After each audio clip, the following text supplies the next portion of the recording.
So on my birthday this year, we decided we weren't going to do anything for the actual day. We were going to go out to eat the day after. So on my actual birthday, I was at home. So we just bought a house. We moved in like 2 weeks ago, and our roommate was moving in now. And some people came over to help him move in. We helped a little bit. And after they left, Tiff turns around from the front door and says, "Hey, I actually bought your present for your birthday. I didn't wrap it though. So I'm going to go to the basement. I'm going to get the wrapping paper, wrap it, and then I'll give it to you." So halfway down the stairs, I hear Tiff scream, "Josh, there's a mouse!" And so I go down to the basement, go down the stairs, and lo and behold, there's a mouse there. And so I kind of walk towards it a little bit. It runs away. And I think, oh man, guess that's another thing to deal with. And then I say, why is my sock wet? Why are both my socks wet? Did the mouse pee right here? No, actually, our basement had flooded. Our sump pump failed and everything was kind of damp. We got the sump pump working again, but yeah, everything was already flooded. So we went to the store, we bought some mouse traps, came back. My dad arrived with his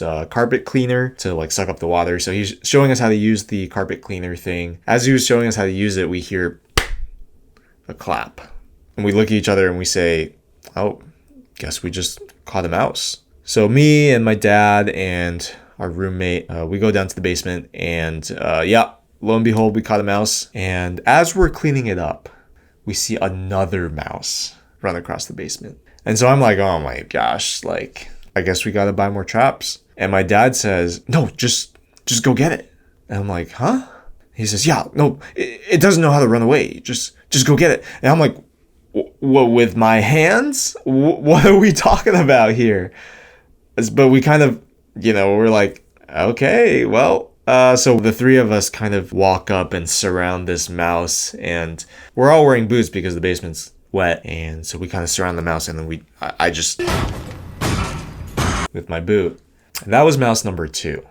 The next few days we had a rhythm. I wake up, go to the basement, check on the traps. How many mice did we catch today? 2 mice? 3 mice. I set more traps, check it again in the evening. And multiple times while I was resetting the traps, I would see more mice just walking around. And I didn't want to like stomp again, because after the first one, I was like walking at the store again, just thinking about like, I'm like spreading mouse everywhere. So I didn't want to stomp it. I was looking around for something I could use. And we replaced the microwave in our house. So we had this like old microwave with the old mounting plate in the back. So I pick up the mounting plate and I like kind of sneak up on the mouse, and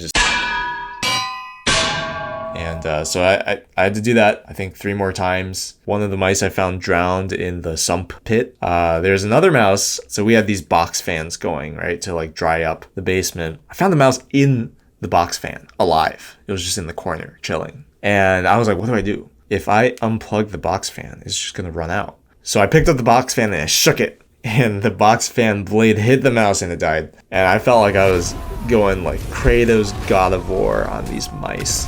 Anyway, we finally figured out where the mice were coming from. It was from the garage because our previous owners had left a bunch of crap there, as you do. One of those things was a big bag of birdseed just on the ground. And the mice had totally gotten in there. They had infinite food. They were feasting, making tons of babies. And in total, we had caught 22 mice. So we cleaned up the garage, we sealed what we thought might have been the hole that they got in, and we haven't seen any mice since, but we have been living in fear for a while. So that was my birthday.